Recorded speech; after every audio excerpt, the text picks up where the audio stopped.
Imagine living in America knowing you can walk from point A to point B and go unharmed. Imagine living in a nation not having to worry about the poisonous fumes being emitted from cars, not having to worry about what is in the air that we breathe in every single day. Imagine living in a country that is more active and less reliant on motor vehicles as a primary form of transportation.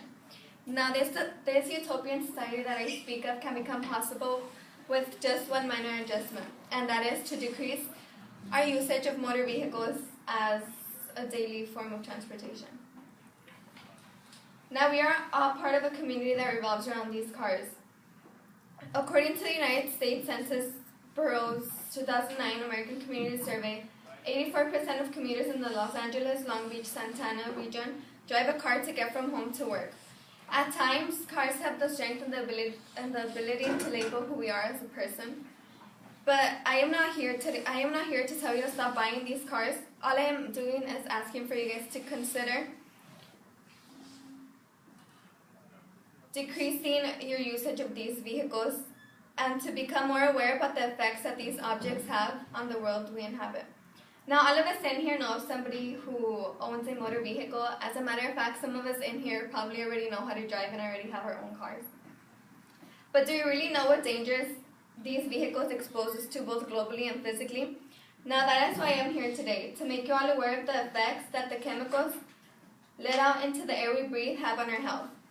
Our willingness to make a change to reduce our use of motor vehicles will create a healthier effect on the community as well as on ourselves.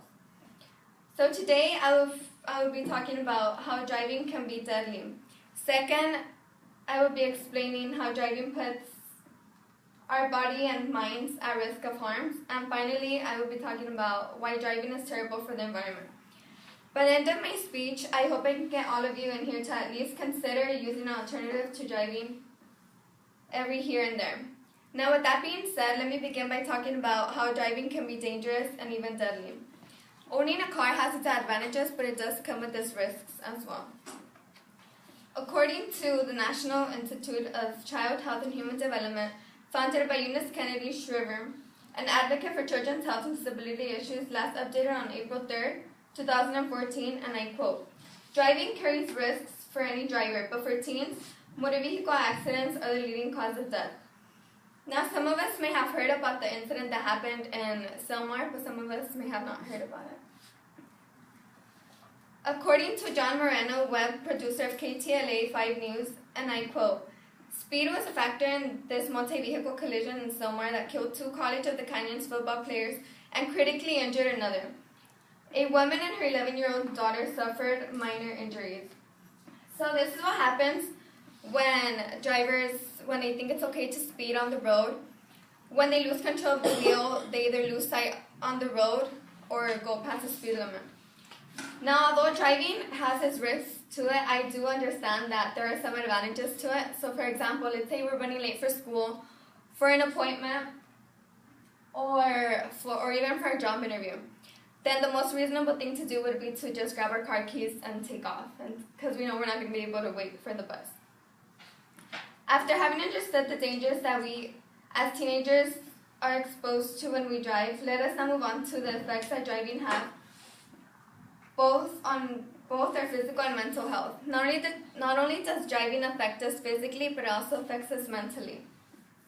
Making use out of our daily vehicles a daily thing can become a bad habit and can further lead to a decrease in our physical activity. Not driving a car, on the other hand, can save us money and can give us some free exercise. Now, you may ask yourselves, how is it that driving can affect us mentally? According to John Moreno, web producer of According to David Strayer, a psychology professor at the University of Utah, on the cable news network on November 24, 2012, traffic can stress us out if we are impatient or in a hurry to get somewhere, and this can furthermore lead to frustration and increase our risk of health hazards such as cardiovascular disease.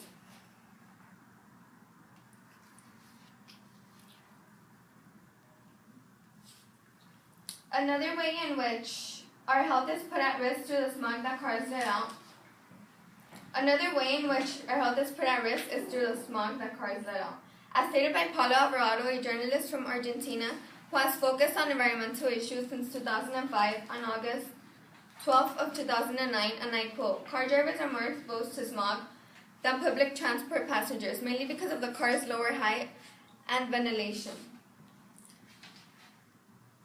Furthermore, these people are at higher risk of having respiratory problems or other health complications."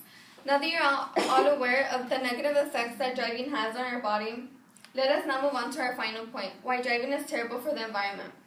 Driving cars rather than using public transportation to get to places or even walking can be unhealthy for the environment that surrounds us. According to the United States Environmental Protection Agency on October 28, today, motor vehicles are responsible for approximately half of the toxic air pollutant emissions in the United States. Now, some of these toxins include nitrogen oxide, carbon monoxide, sulfur oxides, and lead. Lead, for example, can cause damage to our brain and to our nervous system, and in children, lead can lead to mental retardation. Now, we cannot get rid of these toxic air pollutants, but we can, however, do something to help reduce the toxicity that is let out into the air. And the best way to do so is to seek alternatives for driving a car. So this would be, for example, public transportation, riding a bicycle, walking, or even vanpooling, which is like carpooling but in a big group of people.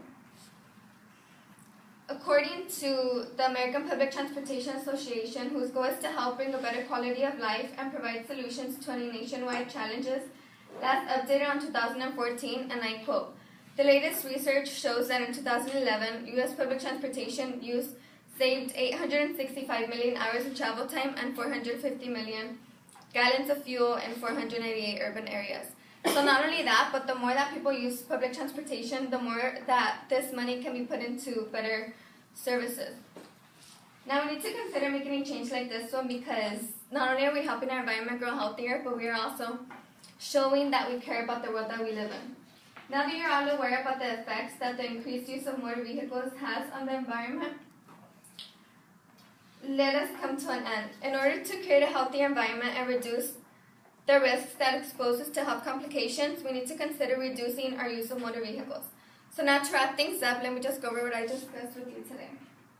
So first I went over how driving can be deadly, how it can affect our bodies and our minds, and how motor vehicles are unhealthy for the environment. So all I want to say now is that I want you guys to think about the environment and to be concerned about your health being in danger through the air that we breathe and through these motor vehicles, because our health comes first before anything.